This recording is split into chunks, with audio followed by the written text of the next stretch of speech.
Hi everyone, welcome to NEET parent YouTube channel. So అతి త్వరలో neat result రాబోతుంది. ఈ సందర్భంలో పేరెంట్స్కి నీట్ ఎగ్జామ్ రాసిన విద్యార్థులకి చాలా డౌట్స్ ఉంటాయి.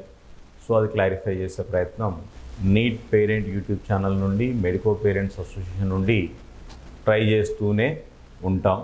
సో నిన్న మొన్న వచ్చిన ఒక కాల్ నుండి మీకు సమాచారాన్ని చేరవేస్తున్నా. ఫస్ట్ ఆఫ్ ఆల్, మీకు ఎవరైనా ఫోన్ చేసి 10,000 కట్టండి, 20,000 కట్టండి, 30,000 కట్టండి, మేము కౌన్సిలింగ్ మొత్తం చూస్తామని అంటే అనవసరంగా డబ్బులు వేస్ట్ చేసుకోకండి. కౌన్సిలింగ్ సంబంధించి మీరే యూట్యూబ్లో అలా చూసినప్పుడు మీకు ఎవరైనా బాగా నచ్చితే వాళ్ళని ఫాలో అవ్వండి, వాళ్ళ దగ్గర మెంటర్షిప్ తీసుకోండి. కానీ టెలికాలర్లను పెట్టి దాన్ని ఒక వ్యవస్థగా నడిపే వాళ్ళ దగ్గరికి పోయి ఆ టెలికాలర్ మీకు పూర్తిగా న్యాయం చేయరు. అదే యూట్యూబ్లో చెప్పి మాట్లాడేటువంటి వ్యక్తులు మీకు న్యాయం చేసేటువంటి అవకాశం ఉంటుంది. సో అది కూడా మీరు తప్పనిసరి అనుకుంటేనే. సో యాజ్ ఆఫ్ నౌ మీకు ఆ అవసరం రాదు అని నేను అనుకుంటున్నాను. ఎందుకంటే మెడికో పేరెంట్స్ అసోసియేషన్ నుండి మీకు పూర్తి సమాచారాన్ని అందించే ప్రయత్నం చేస్తాం. ఒకవేళ మీకు తప్పదు అని అనుకుంటే, సో మన జైపాల్ లండే ఉన్నాడు, ప్లస్ విజన్ అప్డేట్ ఉంది, నీట్ హంట్ ఉన్నారు. సో ఇట్లా వీళ్ళందరూ కూడా ఎక్స్పర్ట్స్ మీకు పర్సనల్గా మాట్లాడతారు, వ్యక్తిగతంగా టైం ఇస్తారు. సో వాటిని చూసుకోండి, కానీ అనవసరంగా ఎవరికో పైసలు కట్టి ఇబ్బంది పడకండి. సో ఇది నా సిన్సియర్ అడ్వైస్. సో ఇక తెలంగాణలో మెడికల్ సీట్లు అధికంగా ఉంటే ఎక్కడి నుండైనా తెలంగాణ విద్యార్థులకు అన్యాయం జరగవచ్చని ఎప్పటి నుండో మనం అంటూనే ఉన్నాం. కొన్ని జీవోలు మారినప్పటికీ కూడా ఇంకా కొంత భయాందోళనలు ఉన్నాయి. ఇప్పుడు నేను ఇలాంటివి జరగకూడదు అని అంటే ఒక రకమైనటువంటి థెఫ్ట్ ఉన్నది. వాళ్ళు వచ్చి ఇట్లా మనల్ని మోసం చేస్తారు, ఇట్లా మన సీట్లను తీసుకుంటారు అని అంటే నా మీదనే రెక్కి చేసి నన్ను ఎక్కడ కొడదామని చూసే పరిస్థితికి వస్తుంది. సో నేను అప్పుడప్పుడు ఆంధ్ర పోయి మాట్లాడొస్తా అంట. ఆడ నాకు దోస్తులు ఉన్నారు, నేను ఆడికి వస్తానని తెలిస్తే ఈసారి ఎట్లయినా కొట్టాలరా, దొరకబట్టాలి, మనల్ని తిడతానని అనుకుంటారు. సో తెలంగాణ విద్యార్థులకు అన్యాయం జరగవద్దు, తెలంగాణ పిల్లలకు అన్యాయం జరగవద్దు అని కోరుకుంటా. కానీ ఆ ప్రయత్నంలో భాగంగా ఆంధ్ర పిల్లలకు అన్యాయం జరగాలని కోరుకోను. తెలంగాణ పిల్లలకు న్యాయం జరగాలని ఎలా కోరుకుంటారో ఆంధ్ర పిల్లలు కూడా హ్యాపీగా ఉండాలి, వాళ్ళకు న్యాయం జరగాలని కోరుకుంటాను. ఎవరి స్థానికత రూల్స్లో వాళ్ళు ఉండాలని కోరుకుంటాను. కొంత నా ప్రాంతీయ అభిమానం నాకు ఉండొచ్చు. సో గతంలో 33 జీవో ఉండే. సో దానికంటే ముందు 4/7 రూల్ ఉండే. ఈ 33 జీవోనే సుప్రీంకోర్టు అటు ఇటు పోయిన తర్వాత 155 జీవోనే ఏమో అయింది. సో దీన్ని తీసుకొచ్చినప్పుడే చాలామంది డిస్కస్ చేశాము, చాలా క్లియర్గా మాట్లాడాము. ఇదేమీ సర్వరోగ నివారణ కాదు అని. దీంట్లో ఏం చెప్పారు? 9th 10th first year second year ఈ 4 సంవత్సరాలు తెలంగాణలో చదివితే లోకల్ అన్నారు. సో ఈ మధ్యలో మనకు వాట్సాప్లలో కావచ్చు, అక్కడ ఇక్కడ కావచ్చు, కొంత చర్చ నడిచింది. సో ఇది ఒక పేరెంట్ యొక్క డౌట్ ఏంటంటే 9th ఇక్కడ చదివారు, 10th ఇక్కడ చదివారు, ఫస్ట్ ఇయర్ ఇక్కడ చదివారు, సెకండ్ ఇయర్ ఇక్కడ చదివారు. బట్ ఆధార్ ఆంధ్రప్రదేశ్, ఫ్యామిలీ ఉండేది ఆంధ్రప్రదేశ్, రెసిడెన్షియల్ సర్టిఫికేట్ కూడా ఆంధ్రప్రదేశ్. ఇక్కడ టీఎస్లో నీట్ లోకల్ ఇస్తారా? క్యాస్ట్ సర్టిఫికేట్ లేదు. ఏం చేయాలి? అసలు తెలంగాణ రూల్ ఏం చెప్తుంది? ఇప్పటి వరకు ఓకే, ఈ సంవత్సరం ఇట్లా 5-10 మందే వస్తారు కావచ్చు. నెక్స్ట్ ఇయర్ ఎందుకంటే కామన్ స్కూల్స్ ఉన్నాయి. ఏపీలో తెలంగాణలో ఒకే మేనేజ్మెంట్లో ఉన్న స్కూల్స్ ఉన్నాయి. ఆడ 8th వరకు చదివిన స్టూడెంట్ తీసుకొచ్చి ఇక్కడ 9thలో అడ్మిషన్ చేశారనుకోండి. సో 9thకి వచ్చేసరికి డిసైడ్ అవుతాడు, నేను కొంత ఓ పార్ట్లో డిసైడ్ అవుతాడు, నేను మెడిసిన్ పై పోవాలా, ఇంజనీరింగ్ సైడ్ పోవాలా అని. సో మెడిసిన్ సైడ్ పంపించే పేరెంట్స్ ఈ 9th అడ్మిషన్ని తెలంగాణలో చేస్తాడు. 9th అడ్మిషన్ని తెలంగాణలో చేస్తాడు. ఎందుకంటే తెలంగాణకి ఏపీకి 100 మార్కుల తేడా ఉంటుంది. చూడండి, ఇక్కడ 345 350 వస్తే బీసీఏలో తెలంగాణలో సీట్ వచ్చింది, 470 వస్తే ఆంధ్రప్రదేశ్లో సీట్ వచ్చింది. అంటే ఎంత తేడా వచ్చిందో చూడండి. 110 120 మార్క్స్ తేడా వస్తున్నారు. సో ఈ విధంగా 402 వస్తే తెలంగాణలో ఓపెన్లో సీట్ వచ్చింది, 500 వస్తే ఏపీలో సీట్ వస్తుంది. 100 మార్క్స్ డిఫరెన్స్ వస్తుంది. అదే 500 తెలంగాణలో వస్తే బెస్ట్ కాలేజీలో సీట్ వస్తుంది. ఓపెన్ కేటగిరీలో బెస్ట్ కాలేజీలో సీట్ వస్తుంది. ఏపీకి పోతే లాస్ట్ కాలేజీలో సీట్ వస్తుంది 500కు. అంటే బెస్ట్ కాలేజీకి ఛాన్స్ ఉంటుంది, సీట్ రావడానికి ఛాన్స్ ఉంటుంది. మనం తెలంగాణలో లోకల్ అయితే అనే ఒక భావం పెరిగిపోతే కాదు, సీట్ రావాలనుకున్నప్పుడు ఇది చిన్న పని కదా. అడ్మిషన్ ఫార్వర్డెడ్ ఫ్రమ్ తెలంగాణ, అడ్మిషన్ను తెలంగాణ నుండి ఫార్వర్డ్ చేస్తారు 9th 10th inter first year second year. So ఇది నెక్స్ట్ ఇయర్ నెక్స్ట్ ఇయర్ వచ్చేసరికి వివత్సంగా వస్తాయి. 9th 10th inter first year second year తెలంగాణలో చదివిన అడ్మిషన్లు చాలా వస్తాయి. చదువుదని అనడానికి మనకేం అవకాశం లేదు. భారతదేశంలో ఎవరు ఎక్కడైనా చదువుకోవచ్చు. కానీ తెలంగాణలో రూల్స్ మార్చకపోతే నాట్ ఓన్లీ ఏపీ, మహారాష్ట్ర నుండి రావచ్చు, కర్ణాటక నుండి రావచ్చు, తమిళనాడు నుండి రావచ్చు, సిబిఎస్ఈ స్కూల్స్ ఉన్నాయి. ఇప్పుడు అన్నీ కూడా ఇంటర్నేషనల్ స్కూల్స్ అది ఇదని తీసుకొచ్చి అన్ని స్కూల్స్ ఉంటున్నాయి. నార్త్ నుండి కూడా వచ్చి తెలంగాణలో అడ్మిషన్ వేయవచ్చు. ఓపెన్లో కొట్టుకోగలుగుతారు. వాళ్ళకి అక్కడ 500 వస్తే ఓపెన్లో సీట్ రాదు. నార్త్లో వాడు ఇక్కడికి వచ్చి క్యాస్ట్, ఇన్కమ్, రెసిడెన్షియల్ ఏం లేకపోయినా 450 420 వస్తే ఓపెన్లో సీట్ వస్తుంది కదా. ఆ మార్కులు ఇక్కడ మన దగ్గర రాదు. 520 530 వచ్చినా సీట్ రాని రాష్ట్రాలు ఉన్నాయి. సో అదే వాడు 450 వచ్చినా మన దగ్గర ఓపెన్లో సీట్ వస్తుంది. క్యాస్ట్ అవసరం లేదు, రెసిడెన్స్ సర్టిఫికేట్ అవసరం లేదు, ఏం అవసరం లేదు. సో లోకల్ అనడానికి ఏం చూస్తున్నారు మన దగ్గర? Only 9th 10th inter first year second year చదివావా, ఓకే నీకు తెలంగాణలో సీట్ ఇస్తాం. అసలు నీకు ఇక్కడ ఆధార్ కార్డు ఉందా, నువ్వు ఇక్కడ రెసిడెన్షియల్ అవుతావా కావా నాకు సంబంధం లేదు. జియో ఏం చెప్తుందనంటే 9th 10th inter first year second year నువ్వు 8th ఏడ చదివినావు, 6th ఏడ చదివినావు, అసలు చదివినావా చదవలేదా, ఆ సర్టిఫికేట్ లేదనుకో, నో ప్రాబ్లం, నిన్ను అడగం మేము. తెలంగాణ ఇజ్ ఏ మెడికల్ ధర్మసత్రం. తెలంగాణ అనేది ఇతర రాష్ట్రాల విద్యార్థులకు మెడికల్ సీట్లు పొందడానికి ధర్మసత్రం.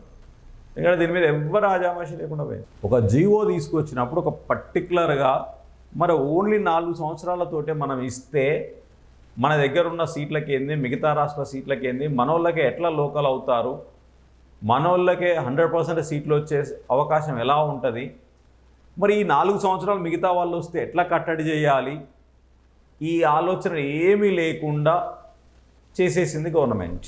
సో మీరు నిన్న మొన్న గ్రూపులలో చర్చిస్తున్నారు. ఒక పేరెంట్ డౌట్ ఇది, 9th 10th inter first second ఇక్కడ చదివారు, ఆధార్ కార్డు మార్చుకోవాలా, మరి ఫ్యామిలీ మార్చుకోవాలా, రెసిడెన్షియల్ సర్టిఫికేట్ తీసుకోవాలా. సో ఎంఆర్ఓ ఆఫీస్ నుండి క్యాస్ట్ సర్టిఫికేట్ తీసుకోవడం కష్టం అవుతుందా? చాలామంది ఆలోచించాలి. క్యాస్ట్ సర్టిఫికేట్ బాగా కష్టమవుతుందా తీసుకోవడం, ఏమన్నా ఛాన్స్ ఉంటుందా, ప్రయత్నం చేయవచ్చా? అది తీసుకుంటే రిజర్వేషన్లు కూడా వచ్చేస్తాయి. సో ఇది ఉపద్రవం అయితే తెలంగాణ పిల్లలకైతే ఉంది. పేరెంట్స్ ఆలోచించాలి, ప్రభుత్వాలను నిలదీయాలి, ప్రభుత్వాన్ని రిప్రజెంట్ చేయాలి. ఇలా వస్తే మీరు ఎలా ఐడెంటిఫై చేయగలుగుతారు? ఇలా రాకుండా ఉండడానికి కఠిన చట్టాలు ఏమైనా ఉంటే అప్పుడు వాళ్ళే రారు కదా. దీనికి అడిషనల్గా ఇంకేమైనా రూల్స్ ఉంటే వాళ్ళే రారు కదా. వచ్చి చదివినాక మనం మళ్ళీ సర్టిఫికేట్ వెరిఫికేషన్ దగ్గర తీసేయడం తప్పు కదా. నిజంగా తెలంగాణ పిల్లోళ్ళు వాళ్ళు తెలంగాణ రెసిడెన్సీ అయితే వాళ్ళ ఆధార్ కార్డు, రెసిడెన్స్ అన్నీ ఆంధ్రాలో ఉండి తెలంగాణలో చదువుతారని మనం అనుకోవచ్చా? అట్లాంటి ఎంతమంది ఉండొచ్చు జెన్యున్గా తెలంగాణ వాళ్ళే అయ్యుండి ఆంధ్రాలో ఆధార్ కార్డు ఉన్న వాళ్ళు? తెలంగాణ వాళ్ళకు ఆంధ్రాలో ఆధార్ కార్డు, ఆంధ్రాలో రెసిడెన్స్ సర్టిఫికేట్ ఉంటుందా? పాసిబిలిటీ ఉందా? సో ఇట్లా సో మెనీ క్వశ్చన్స్ వస్తున్నాయి. సో దీన్ని 100% ఈ ఇయర్ ఈ ప్రాబ్లం కొంచెం తక్కువ ఉన్నా నెక్స్ట్ ఇయర్ ఈ సమస్య బాగా పెరిగేటువంటి అవకాశం అయితే లేకపోలేదు. ఇప్పుడు నేను ఇది మాట్లాడితే ఏమవుతుందంటే నాకు నెగిటివ్ కామెంట్లు కూడా వస్తాయి. మీకు తెలుసో లేదో, మీరు చాలామంది అబ్జర్వ్ చేసి ఉండాలి. లాస్ట్ ఇయర్ నన్ను ఎన్ని తిట్లు తిట్టిర్రో, తిట్టిన తిట్లన్నీ ఆశీర్వాదాలు అనుకున్నా. నేను సుప్రీంకోర్టుకు పోతే తిట్టిర్రు, నేను ఇక్కడ మినిస్టర్లను కలిస్తే తిట్టిర్రు, అందరినీ గ్యాదర్ చేస్తే తిట్టిర్రు, యూట్యూబ్లో లైవ్ పెడితే తిట్టిర్రు, కామెంట్లు పెట్టిర్రు, నాకు పర్సనల్గా ఫోన్ చేసి తిట్టిర్రు. ఎవ్వరి మీద కూడా రియాక్ట్ కాల. నేను ఆంధ్రాకి వస్తున్నా రేపు పొద్దున అంటే వీడిని ఎక్కడైనా పట్టుకొని కొట్టాలని కూడా రెక్కి నిర్వహించుకున్నారు. ఏమైంది? ఏం కాలేదు కదా. ఏమైంది? ఏం కాదు. నేను అక్రమంగా వచ్చి మా సీట్లను కొల్లగొట్టొద్దని చెప్తా కానీ ఆంధ్రా పిల్లలకు మెడికల్ సీట్ రావద్దని అనను, ఆడ మెడికల్ కాలేజీలు పెంచొద్దనను, ఆడ సీట్లు పెరగాలని కోరుతా, పీజీ సీట్లు పెరగాలని కోరుతా, అవకాశాలు రావాలని కోరుతా. నీకు అవకాశాలు రావాలని కోరుతా కానీ వచ్చి నా అవకాశాలను గుంజుకోవాలని కోరను. గుంజుకుంటా అంటే యాక్సెప్ట్ కూడా చేయను. సో ఇది ప్రస్తుతం తెలంగాణలో ఉన్న పరిస్థితి. సో ఈ పేరెంట్కు డౌట్ క్లియర్ చేస్తూనే తెలంగాణ పేరెంట్స్ అలర్ట్ కాకపోతే మిమ్మల్ని ఎవరు కాపాడలేరు. పిల్లల చదువులు అలానే అవుతాయి. ఎందుకంటే పర్టికులర్లీ చెప్తున్నా, దీనిలో మాట్లాడడానికి ఏ రాజకీయ నాయకుడు రాడు, గుర్తుపెట్టుకోండి. నేను బాండ్ పేపర్ రాసిస్తా, మీకు ఏదైనా రాజకీయ నాయకుడు వచ్చి వీటి మీద గిట్ల అన్యాయం జరుగుతుందని ధర్నా చేస్తే చూడండి, అస్సలు కోఆపరేట్ చేయరు. ఎందుకంటే తెలంగాణలో కూడా ఆంధ్ర వాళ్ళు ఉన్నారు, వాళ్ళ ఓట్లు ఉన్నాయి, వాళ్ళని ఏమైనా అంటే వీళ్ళని ఏమైనా అవుతుంది కావచ్చు అని. ఎందుకంటే లాస్ట్ ఇయర్ అన్ని పార్టీల మెట్లెక్కిన, అన్ని పార్టీల నాయకులను కలిసిన, ఏ రోజన్నా వాళ్ళు స్టేట్మెంట్ ఇచ్చినట్టు కానీ తిరిగినట్టు కానీ అనిపించిందా? తెలంగాణ ఆత్మగౌరవంగా తెలంగాణ మేము బ్రాండ్ అంబాసిడర్ అన్న ఇంక్లూడింగ్ బీఆర్ఎస్ కూడా తెలంగాణ భవన్ పోయి ఏడ్చుకుంటూ మాట్లాడారు. తల్లులు ఏడ్చిరు. నేను 3 సార్లు లాంగ్ టర్మ్ పంపించిన, మా పాపకి ఈసారి సీట్ రాదు సార్, ఇట్లాంటి అక్రమాలు జరిగితే మీరు సపోర్ట్ చేయండి అని అంటే మనకు సపోర్ట్ చేయాలి. ఎగ్జాక్ట్లీ ఆంధ్ర నుండి వచ్చి ఇక్కడ ఇంటర్మీడియట్ 2 సంవత్సరాలు చదివిన వాళ్ళను 1 to 10th చదివిన కొంతమందిని, కొన్ని జెన్యున్ కేసులు ఉన్నాయి, వాటిని యాక్సెప్ట్ చేస్తాం, వాళ్ళ కోసం మాట్లాడిన సందర్భాలు ఉన్నాయి. సో ఏదైనా తెలంగాణలో ప్రతి అవకాశం తెలంగాణ బిడ్డలకే రావాలి.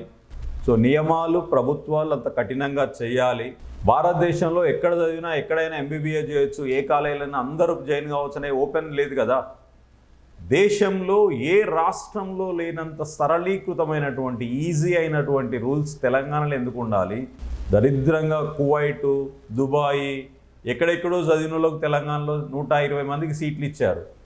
ఆధారాలతో పాటుగా స్టూడెంట్ మోసం చేయలేదండి ప్రభుత్వాన్ని.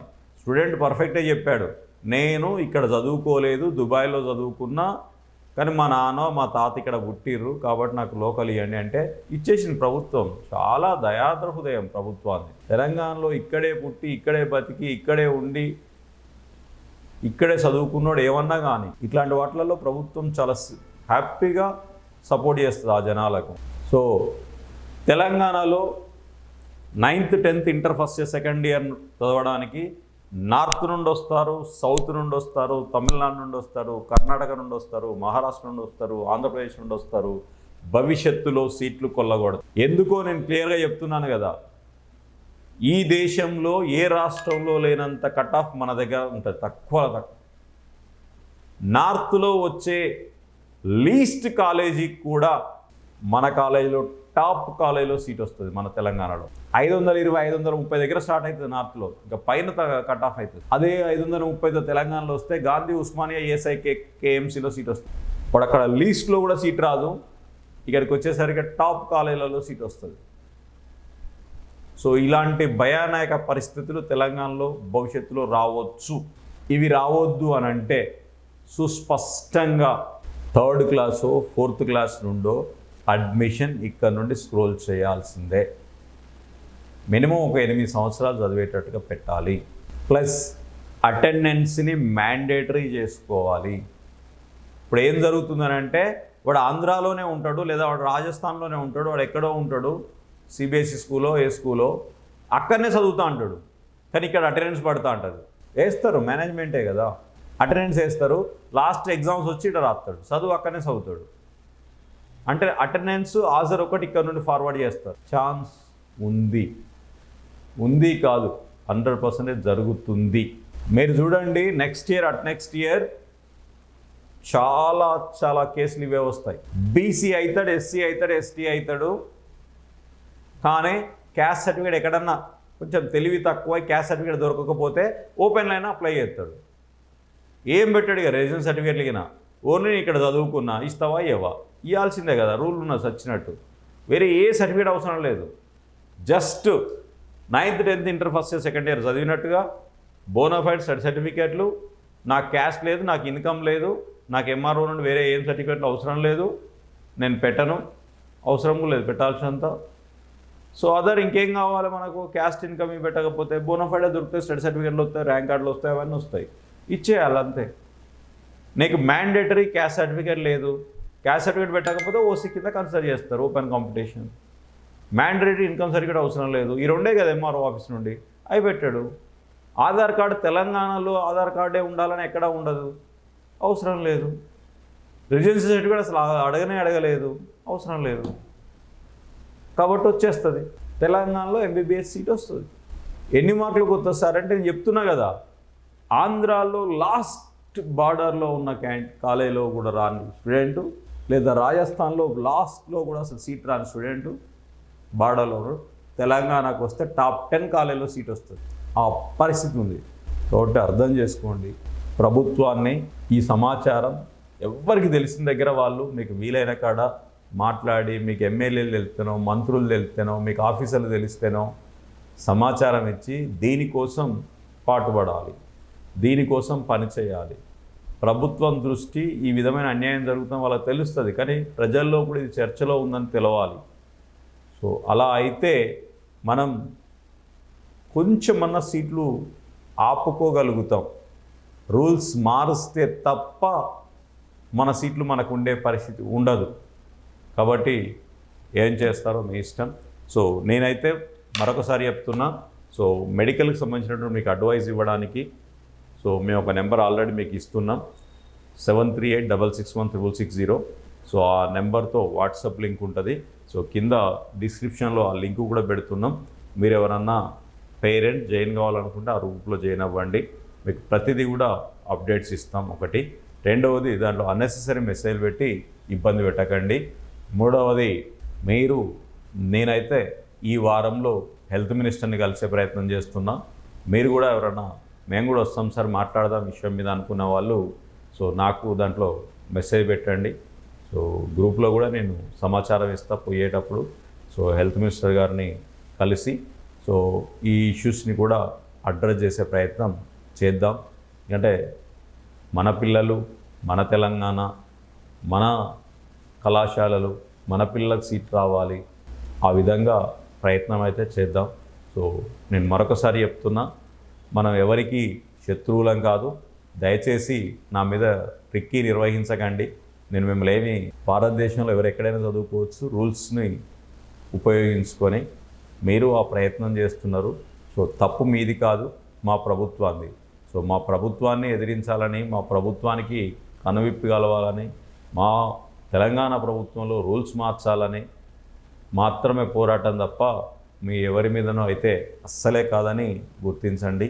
సో మీరు అలా కాదని ఇంకేం చేసినా ఏం జరిగేది ఏముండదు. ఎందుకంటే తెలంగాణ ఎంబీబీఎస్ పిల్లలు కావచ్చు, పేరెంట్స్ కావచ్చు, సో వాళ్ళందరూ మాకు రక్షణే. మేమంతా కూడా ఒక ఫ్యామిలీ. సో మీరేమీ చేయలేరు కూడా. ఆ విషయాన్ని కూడా గుర్తుపెట్టుకోండి. Okay, thank you one and all. So మళ్ళీ అప్డేట్స్ మీకు ఇచ్చే ప్రయత్నం చేస్తాను. సో మీరు మరొకసారి గ్రూప్లో జాయిన్ కావాలని అనుకుంటే సో కింద డిస్క్రిప్షన్లో వాట్సాప్ లింక్ ఉంటుంది. సో ఆ లింక్లో జాయిన్ అయ్యే ప్రయత్నం చేయండి. Thank you one and all.